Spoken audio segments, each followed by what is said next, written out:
But yeah, speaking of the Andertons, guys, we've had a bit of a crazy journey in the last year or so, and it's yeah, it's been mega. Yeah, it's absolutely been mind blowing. To even go and meet those guys would have been a massive moment, but to actually do what we've done with those guys now and collaborate on a massive level, and we're even doing stuff behind the scenes now that we can't really talk about, but there's it's just been such a crazy journey, hasn't it? The guys are so lovely with it, and it was just such a cool time, wasn't it? And the randomness of let's do Lego pedals. It's just we were like, we'll give it a go, see what we can come up with. And you want to let the guys know how the whole Lego saga actually came about, because that was a bit of a crazy time, wasn't it? Yeah, it's just a bit. Yeah, that was sort of a painful memory in a way, because there's a lot of time and stepping on Lego. But no, it was what was it? We were there for the Tube Screamer vid when you brought your massive ego boosting collection of Tube Screamer pedals, which was a cracking time as well. We were really grateful to be invited back down there,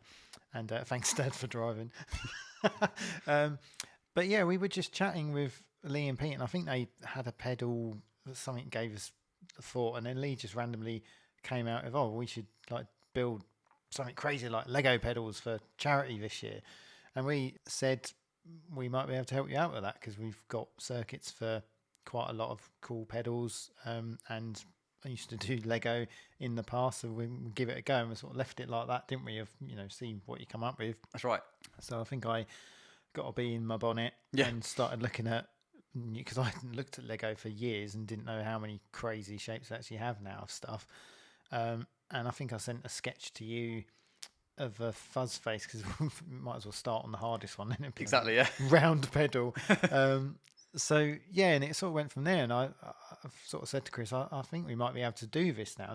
And this was when we thought it was just going to be 5 of the same pedals. So I'd thought, go with a fuzz face, that's hard, that'd be really cool. 5 of those, they can build them and whatever. And then it sort of, after a few chats with Lee and guys, it was 5 different pedals, which of course then made us go, okay, that might be a bit more tricky, because hunting those bits, some of those parts, I think I had 20 different orders from 4 or 5 different countries, because it's all out of production now, all of those kind of ones. There's modern stuff, but to actually get Lego not in a kit, it's quite hard.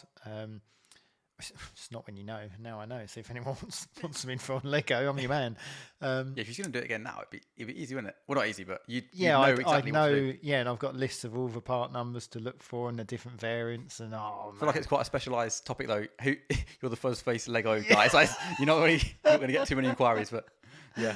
But yeah, it sort of came from that, didn't we? We sent Lee and Pete some pictures of what we were thinking, and they were really nicely blown away by what we were thinking we were going to be able to manage. And it was a really short turnaround, wasn't it? There was a real pressure on when we needed to get it done, because of releasing it in sync with Teenage Cancer Trust, because that's who it was all for, to try and raise some money for charity meet.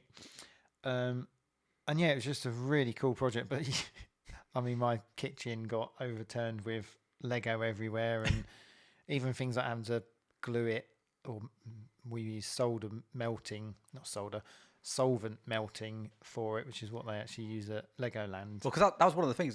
Even if you get it to look good and sound good, you've got to make sure it withstands the test of time. Yeah. So that was one of the biggest burdens, wasn't it? Yeah, I built quite a few of them and gone, oh yeah, we can nail that. And then was like, hang on, how am I going to keep it structurally okay with all the circuitry inside? Because obviously you need most pedals are a hollow shell inside. I was like, well, I can't, because it needs to be strong. So yeah, went around the houses many a time. The amount of times I got messages saying, I'm about to kill everyone inside, because it's just, it was a stressful time, wasn't it? But you pulled it off in the end.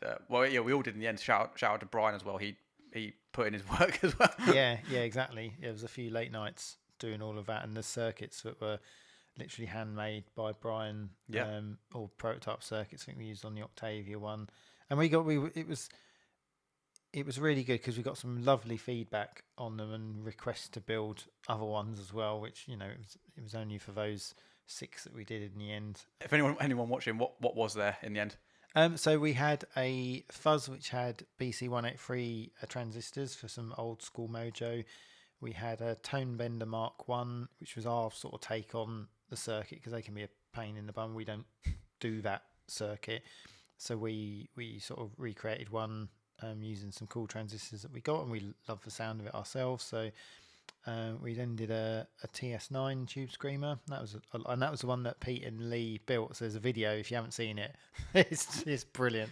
And about half of it, this is the thing, half of the stuff that happened, they couldn't even put in the video because it was just so ridiculous, wasn't it? Yeah, it was funny because we didn't know when or if we'd be on video for that one. So we were kind of like really nervous, anxious of going on video, not really, because we all sort of, we wing it, and it's like you go down, it almost feels like you're putting on your favorite pair of slippers. It was so easy, but also because it was so easy, it was quite laid back, so we didn't know, and we just go with the flow.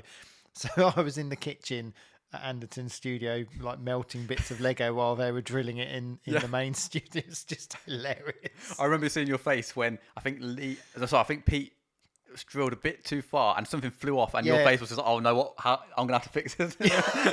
Well, I think it was like, oh god, has something gone wrong, and the project's in a right problem point and can't do it. And no, it was just we hadn't let the solvent dry enough, so it was a technical glitch. Yeah, I mean, you still part building some bits on the way there, just on the way to the actual studio, wasn't you? In the back of the car, yeah, because obviously Lee and Pete built the tube screamer on camera, but we did a lot of other fundamental Paramount stuff just behind the scenes so that it was secure, because again, we wanted this stuff to last and stand the test of time. So and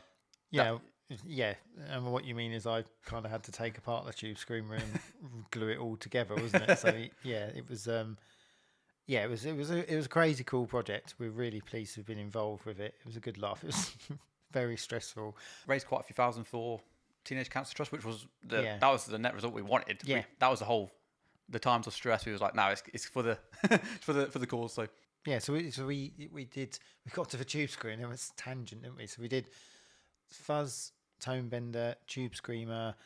We did the Blues Breaker, which I think was most people's favourite one because it was like cool slanted surface, isn't it? I was really proud of how I managed to get that one done. I mean, honestly, I remember, it's a shame this is not on camera, but I remember the first time we handed that to Lee in person, and he was like, you guys have smashed it, because he was like blown away, because it looked almost indistinguishable from a real Blues Breaker. So, I mean, to do that from Lego from scratch without any guide or whatever, I think, fair play to you on that. all credit to you on that one. Yeah.